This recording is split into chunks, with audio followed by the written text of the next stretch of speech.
What are you doing here? I had my fill of Ferncliff. I mean, after all, how many doilies can one woman crochet? And the people? I've met Brussels sprouts with better personality. I'm taking care of business. You. Right, you my eyes. Apologies for my haste. It's just that I have some frustrating news. Is it about Kate? Yeah, I at your request, I attempted to gain access to Dr. Keenan's cyber files on Miss Howard. Did you find out why Kate's being treated by a shrink? For the Escape. No one escapes from Ferncliff. Haven't you read the brochure? I was released. No thanks to you. I asked you to give my letter to Stephen Lars. I know, I'm sorry, I was distracted. So you just ran. No, I had a lot on my mind. Well, that's really no excuse. You almost cost me the opportunity to reunite with my son.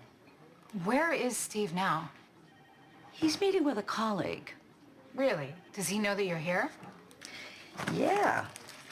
See, he signed my release papers. So, they released me. But that's enough about me. Let's talk about our deal. I told you everything you wanted to know about little boy, baby Jason and his long-lost twin. Hey, lower your voice. Oh, my God. You haven't told Jason, have you? As you know, my cyber skills aren't what they once were, hence my inability to gain access to Dr. Keenan's files. So there's no way to find out Kate's diagnosis? I have my network working on it, and I also am pursuing various other channels, but it may take some time. But given Kate's precarious mental state, don't you think you should warn Mr. Sir? No, I can't go to Sonny without proof. He's dealing with too much right now. Call me when you have something on Kate. Yeah, of course. Oh, how did Fair Samantha's checkup go? Good. Sam's good. Baby's good. Oh, here. Oh, this is miraculous. Yeah, Sam and I are very lucky. Are we gonna be needing to paint the regrettably pink room blue? Well, we don't know. We don't care if it's a boy or a girl. It doesn't really matter.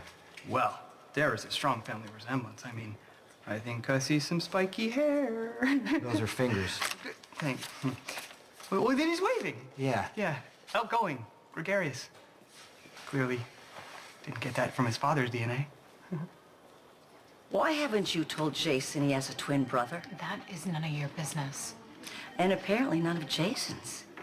You were so desperate for that information at Ferncliff, and then you ran out of there like you'd seen a ghost. Shh, look, I'm sorry. I'm sorry I let you down. I should have taken your letter to Stephen. What can I do to make it up to you? I'll do anything. Tell Jason he has a famous brother. Oh, come on. You don't understand.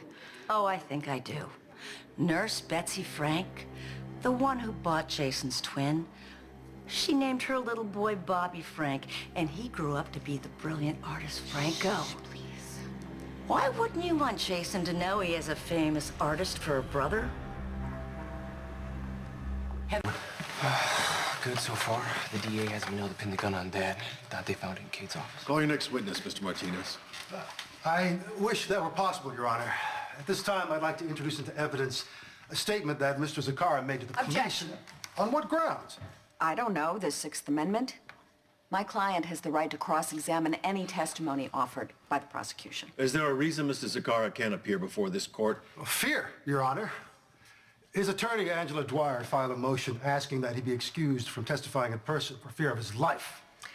I'm good, Your Honor, but I don't recall a time when I have ever cross-examined a witness and they've dropped dead. Fear of reprisal from your client, Ms. Davis. If Mr. Zakara were so afraid of my client, perhaps he should have gotten an order of protection. Mr. Martinez? Perhaps Mr. Zakara felt that given Mr. Corinthos' profession... Mr. Corinthos is a coffee importer. Any attempt at all to enlist the help of the police would trigger a violent reprisal from Mr. Corinthos and or his associates. Unless Mr. Zakara is allergic to caffeine, his claim that my client is a risk is inflammatory and prejudicial. All right, enough. Strike the DA's last remark and Ms. Davis's rebuttal. Counselors, this is your last warning. Stick to the evidence before us. But that's the problem, Your Honor. The witness is not before us, so I can't ask him any questions. So I'm asking the court to deny counsel's request that Mr. Zakara's statement to the police be allowed as evidence. So ruled. That's not fair. That's not fair. Anthony told me himself that he saw something shoot out his Not tires. another word, young lady, or I'll have you thrown out of my courtroom. Your Honor, if the officer who took Mr. Zakara's statement were to deliver it as sworn testimony, would that be acceptable? Hearsay, Your Honor. If Mr. Zakara's testimony is so vital to your case, then I suggest you find a way to prevail upon him to appear. Sorry I'm late. Couldn't find the parking space.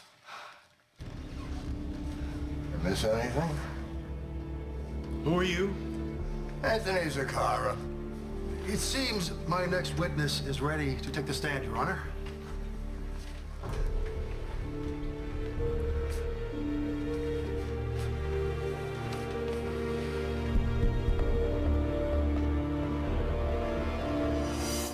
Change of heart since the last time we spoke, Mr. Zakara. I'll admit I was hesitant to testify. But the more I thought about it, the less concerned I was for my own personal safety. Getting justice for that little girl and her father, that's what this is all about. That's what's important. We've already heard from your wife that the defendant, Sonny Corinthos, threatened your life. Can you tell us what happened after Mr. Corinthos left the house? Mr. Corinthos is a man of his word. When he makes a threat, he follows through on it. Objection. Is the witness a mind reader? Sustained. Just tell us what you did next, Mr. Zakara. I got the hell out of there. Headed straight for the airport. Can you tell us what route you followed? Got on 115.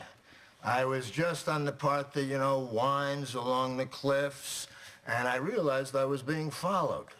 So I keep looking in the rearview mirror, and I see he's got a gun. Next thing I know, my tires are shot out, and I'm swerving into oncoming traffic. You're very lucky to be alive. Amen.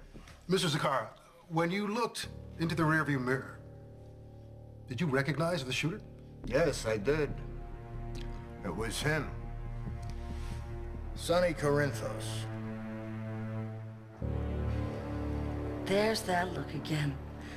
The one you gave me that day at Ferncliff when I told you that Jason and Franco were twins.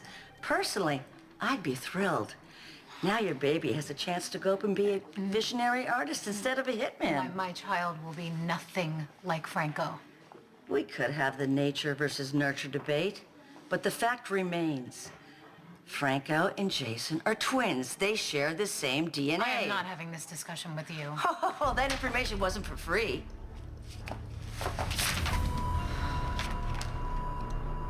Why would you need a DNA test?